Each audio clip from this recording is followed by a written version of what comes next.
Diablo expansion called Reapers of the Soul. And then quickly there's two that you can play right now for free if you go to play Hearthstone. And the other one everyone's eagerly waiting for is Heroes of the Storm. So that's quick background about the company. And so I think what really I want to help people understand is what do I do at Blizzard? I've been working at Blizzard for 8 years now and following Blizzard for a very long time, but my career started off as a producer. So I was in project management, even though 6 years prior to that I used to be a software developer here in Texas. And then I just started playing the games a lot and found my way to Blizzard. I then went into management for engineering. I managed a development team of engineers who were a bunch of hackers. So they basically tried to find ways to stop people from hacking our games. And then I went into, right after that, eSports. But the question, if you're not into eSports, you're not going to know what that word means.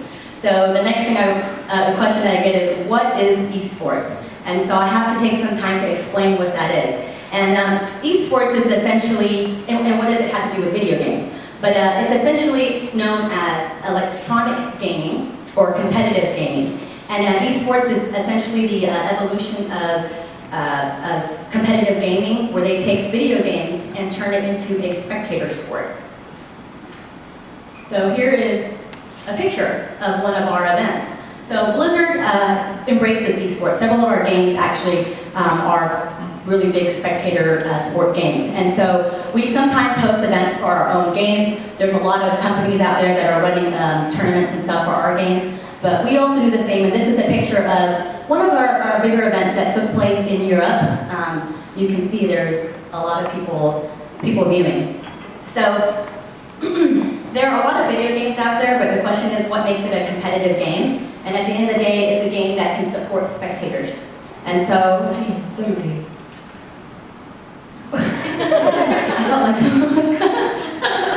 Okay, and so anyway, this is one where spectators come from all over the world to watch. Just as you go to watch a music concert or you're going to watch a football game or any game, people actually come out to watch competitive games. And so there are large esports events that are taking place all throughout the world with thousands of people who are coming to watch, and even more hundreds and thousands of people that are watching online. It's complemented by play-by-play commentary. It has full video production, and it's really big.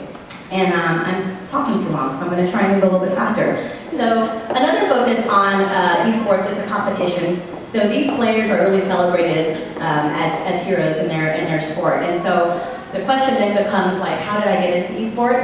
And how did I get into Blizzard? And so to summarize that really quick, it's all about the community. I've been playing video games for a very long time, but I never really thought I would have a job in video games, let alone esports. So I didn't even know what esports was. I was just involved in the gaming community. I discovered that there were other people there who loved to play games just as much as I did. I found the forums. I started talking to people who liked to play the games that I play. We started writing articles about it, doing interviews, and then I realized there's this whole community of people who love the same thing that I love. Whether that's music or whether that's art or whatever it is that you do, when you find people in the community that share the same passion as you, it's amazing. Especially if you're engaging with that community, and that's what I did. I started engaging with the gaming community. I started realizing how much I loved it, how much I loved talking about it, and then finding the gaps that was missing and what can I add into those gaps. And so one of those things that I did was I discovered shoutcasting, which is basically like commentary. So when games were becoming popular and you're wanting to watch games, you kind of need someone to explain to you what it is that's happening, especially if you have a friend that is wanting to get into it. And so I did that for fun. I actually started commentating the game that I played, which was Warcraft 3. It was a game that was developed by Blizzard, and I loved it. And in fact, my mom is here today, and she didn't know how much I love video games, nor did she know that I shoutcasted.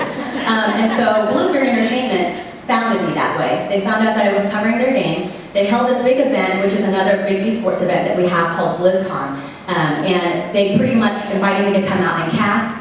My mom had never heard me cast before. That was the first time. She thought I was some other person. And so this is a picture of me actually on the stage of BlizzCon commentating. And then that's how I got my door into Blizzard. I was just doing something that I loved a lot, and I had no idea that I had the ability to do that. I was just having so much fun. It's who I am, it's my passion. And when I got a job at Blizzard, I actually worked in other areas, and then now as the industry has grown, esports is becoming very popular. It's always been popular in Asia, it's now even more popular in the West. And now I finally have the opportunity to join the esports team at Blizzard. And so I've only been in this position for 8 months, 9 months now, but it's my dream. I love it more than anything, and I never realized that I would be able to find something like this that I love so much. And now I can take this and share it with the rest of the world. And so it's not about just gaming, it's about what your passion is. And so when I want to end it with what I'm most inspired by, and that's the Blizzard community. It's not just the gaming community, it's a Blizzard community. I'm surrounded by the most talented, the most passionate, the most amazing people. And the community doesn't exist with just the developers. It's the people who play our games, who watch our games, who just love it. And you know, all game publishers have their own community, but the Blizzard community is what is most dear to my heart. And I know a lot of people don't know what esports is, and it's really hard to describe it unless you experience it, unless you actually go to an event. And so when it ended with a video that we had made for our last BlizzCon, and that was in November, where we had our final tournament at the end, and we wanted to show the path of how these 16 players who were playing StarCraft 2, how did they make it to the end? And so this was a hype video where you can kind of see what esports is all about. And that's pretty much me, my story, and why I love what I do so much. Thank you.